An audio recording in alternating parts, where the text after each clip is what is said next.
The glare of Hollywood spotlights can blind a person to the quiet realities of existence, creating an illusion of invincibility that rarely survives the harsh testing grounds of the natural world. For decades, Kevin Costner inhabited a realm where narratives were meticulously scripted, emotions were practiced, and every movement was carefully calculated for maximum dramatic impact on silver screens worldwide. Yet beneath the veneer of cinematic triumphs and public adulation, the relentless machinery of fame was extractionary, slowly draining the vital reserves of a man who had forgot how to exist outside the frame. The transition from cultural icon to vulnerable human being is seldom a choice. Rather, it is an inevitability forced upon those who run too hard for too long without stopping to look at the wreckage left behind. When the physical body finally rebels against the psychological demands of an unyielding career, the confrontation is absolute, stripped of all theatrical artifice and public relations padding. Montana was never intended to be another chapter in a storied career, nor was it a calculated backdrop for a high-profile reinvention designed to capture the fleeting attention of modern media consumers. Instead, it represented a desperate search for a sanctuary where the noise of failing relationships, collapsing marriages, and complex legal battles could be temporarily muffled by the vast emptiness of the American Northwest. The human cost of maintaining a public persona of enduring strength is a theme that resonates deeply through history, particularly when looking at individuals who become symbols of an era. Costner had become synonymous with a specific brand of rugged American masculinity, a cinematic archetype that demanded stoicism in the face of adversity and silence in the moments where ordinary men would cry out for help. This artistic burden, carried across multiple decades and through countless high-stakes productions, had created a profound internal disconnect that grew more dangerous with each passing year of unanswered internal distress. By entering the isolated valleys of Montana under the thin guise of location scouting, he was engaging in an ancient ritual of retreat, seeking out an environment that remained entirely indifferent to his status, his wealth, and his historical achievements. In these remote spaces, the land does not recognize the hierarchy of celebrity, offering the same brutal truths and unforgiving conditions to Hollywood titan that it offers to any traveler who dares to wander off the established paths. It was within this context of profound exhaustion and unspoken vulnerability that the boundaries between the fabricated world of cinema and the uncompromising reality of survival began to blur irreparably. The illusion of self-reliance is a comforting fiction that many successful individuals cultivate, using their accumulated achievements as a shield against the inherent fragility of human biology. As Costner ventured deeper into the unmarked wilderness, away from the protective buffer of assistants, security detail, and production staff, he was consciously stripping away the armor that had protected him from the world for half a century. The desire to walk alone through an unforgiving landscape is often indicative of a deeper psychological need to test oneself, to discover if the core of the individual remains intact when all external validation is removed. The physical signs of distress that manifested during that solitary trek were not sudden anomalies, but rather the cumulative result of years of deferred maintenance on a body and soul pushed past their logical limits. When the chest tightened and the oxygen grew scarce in the high altitude, the realization of vulnerability must have been terrifyingly immediate, contrasting sharply with the controlled environments of movie sets where safety is a matter of contractual obligation. The collapse itself was devoid of cinematic grandeur. It was a quiet, unglamorous surrender to physical reality, leaving an international icon helpless on the damp forest floor.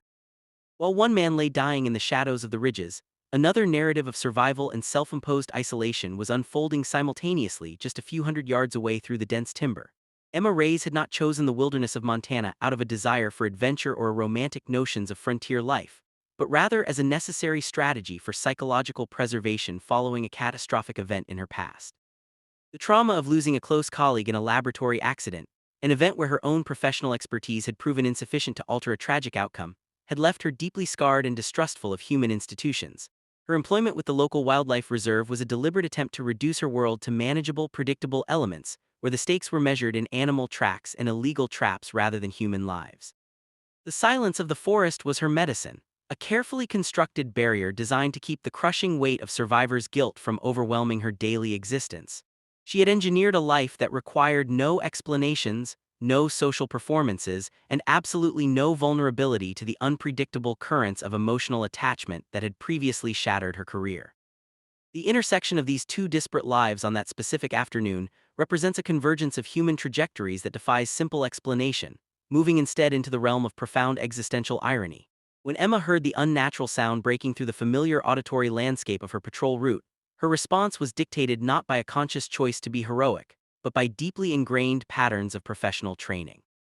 The sight of a collapsed stranger did not trigger a recognition of fame. It triggered an immediate, systematic assessment of vital signs, airway viability, and circulatory stability that bypassed all intellectual speculation. In that critical window of time, the identity of the man on the ground was entirely irrelevant to the woman breathing life back into his failing lungs through rhythmic chest compressions. The mechanical precision of CPR, performed in isolation with a failing satellite radio signal as the only link to the outside world, became a singular focus that pushed back the shadows of her own past failures.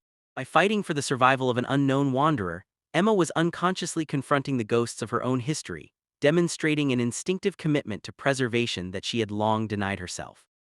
The arrival of emergency medical personnel marked the immediate reintroduction of institutional order, a transition that Emma recognized as her cue to retreat back into the protective anonymity she had worked so hard to establish. She did not linger to witness the successful resuscitation. Nor did she provide her name with the expectation of future correspondence or public acknowledgement of her actions. Her departure was as quiet and calculated as her daily patrols, a deliberate step backward into the trees that effectively severed her connection to the emergency event before it could complicate her existence. This act of radical detachment is rare in a contemporary society dominated by the pursuit of recognition, where even minor acts of consideration are routinely recorded, shared, and monetized for social capital. For Emma, the reward was entirely contained within the act itself, the knowledge that a life had been sustained, and that she had executed her duties without error or hesitation. The fact that the individual in question happened to be one of the most recognizable faces on the planet was a complication she intended to actively avoid, recognizing the inherent danger that public attention posed to her fragile peace. The awakening in the hospital room was characterized by a profound sense of disorientation that accompanies any sudden confrontation with mortality, particularly for someone accustomed to controlling their environment. As the medical team explained the narrow margins of his survival, Costner was forced to confront the reality that his continued existence was entirely dependent on the intervention of a stranger who wanted nothing to do with him.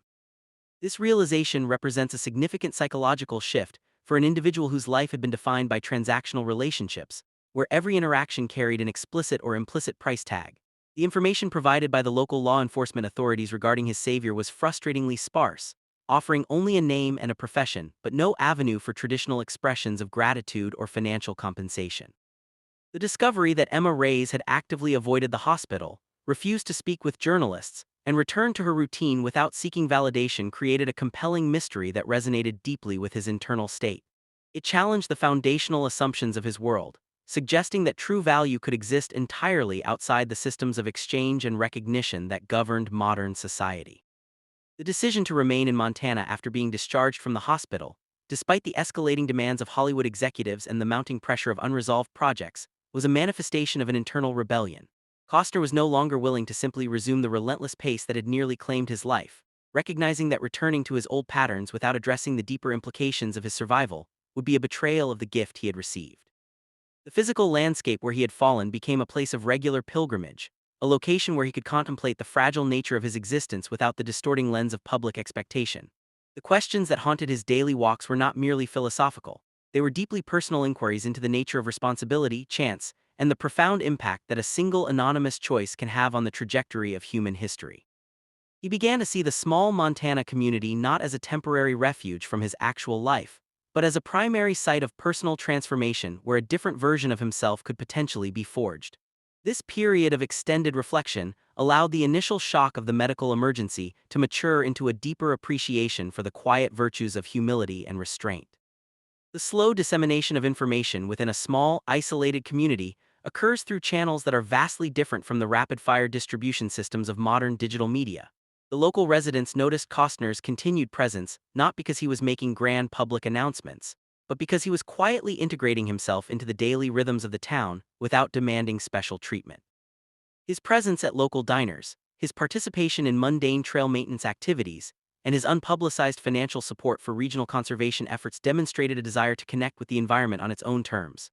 These actions were not a calculated public relations campaign designed to build goodwill, but rather a sincere attempt to understand the values that motivated the woman who had saved his life without expecting a reward. By funding the wildlife reserve anonymously, he was attempting to communicate with Emma in a language she understood, one that prioritized institutional health and environmental preservation over personal recognition or public applause. This approach allowed a subtle dialogue to develop between the two individuals, carried out through the medium of the shared landscape rather than direct verbal communication. The breakdown of this carefully maintained isolation was inevitable given the relentless nature of contemporary celebrity culture, which views privacy not as a right, but as a challenge to be overcome by enterprising journalists. When a casual remark by a local official inadvertently revealed Emma's identity to an investigative reporter, the fragile boundaries she had constructed over 5 years began to erode under the pressure of public curiosity. The sudden appearance of her name in online forums and regional headlines represented an invasive force that threatened to destabilize the predictable, quiet life she had chosen for her own mental health. The external pressure did not drive her to seek out the media or capitalize on her sudden notoriety. Instead, it reinforced her determination to remain hidden, viewing the escalating attention as confirmation of her worst fears regarding the corrupting influence of fame. Kevin's response to this media intrusion was characterized by a rare degree of restraint, recognizing that any aggressive attempt to intervene or protect her would only generate more scrutiny and validate the narrative of a dramatic Hollywood connection. He chose instead to wait, allowing the natural rhythms of the landscape and the community to dictate when and how their inevitable face-to-face encounter would occur. The eventual meeting on the ridge overlooking the grazing elk was entirely devoid of the theatrical conventions that typically frame significant emotional reunions in popular media. There were no cameras, no swelling musical scores, and no rehearsed statements designed to evoke a specific emotional response from an audience. There was only the quiet reality of two complex individuals acknowledging a shared history. Emma's approach was tentative, a calculated risk taken because she recognized that the man sitting alone on the rock was genuinely seeking understanding rather than a public relations opportunity or a transactional resolution to an emotional debt. Her explicit demand for anonymity and her total rejection of financial or public reward were stated clearly, establishing the boundaries that would govern any future interaction between them. Costner's acceptance of these terms without argument or negotiation demonstrated a profound shift in his understanding of human relationships, marking a departure from the assertive, control-oriented behavior that had characterized his professional life. The silence that followed their brief conversation was not awkward or tense, but rather a comfortable space where both individuals could exist without the need to perform or justify their presence. The development of their subsequent relationship occurred within the margins of daily routine, characterized by shared labor and mutual respect for the internal boundaries that each person had established over a lifetime of struggle. They did not engage in deep, confessional conversations about their respective past traumas. Instead, they allowed their actions and their shared commitment to the physical environment to speak for them. The work at the Wildlife Reserve, repairing fences, logging animal migrations, and organizing equipment, provided a structured framework within which they could build a connection that was entirely independent of external expectations. Kevin's willingness to listen and learn from Emma's extensive knowledge of environmental biology allowed him to occupy a subordinate role, a position he had rarely experienced in his decades as a director and lead actor. This reversal of traditional power dynamics was essential for building trust, proving to Emma that his interest was genuine and that he did not view her simply as a character in his personal narrative of redemption. The community protected this bond through a conspiracy of silence, refusing to exploit the relationship for commercial gain or tourist attention, thereby preserving the authenticity of the space they had created. The internal changes that Costner was experiencing began to manifest directly in his creative output, fundamentally altering the trajectory of the cinematic project that had originally brought him to the mountains of Montana. The traditional narrative structures of the Western genre, which frequently rely on individualistic violence, dominant masculinity, and the conquest of nature, began to feel increasingly irrelevant and disconnected from his actual experiences. He found himself unable to continue writing a protagonist who solved existential problems through assertion and force, recognizing that such narratives were part of the cultural fiction that had contributed to his own physical and emotional collapse. The character that began to emerge from his late-night revisions was heavily influenced by Emma's presence, a figure defined not by what she took from the world, but by what she preserved within it. This creative evolution was not an explicit biographical portrait, but rather an absorption of values, an attempt to translate the profound lessons of humility, stillness, and quiet competence into a visual medium that had historically ignored such virtues. The film was transformed from a story of frontier conquest into a meditation on human fragility and the necessity of communal interdependence.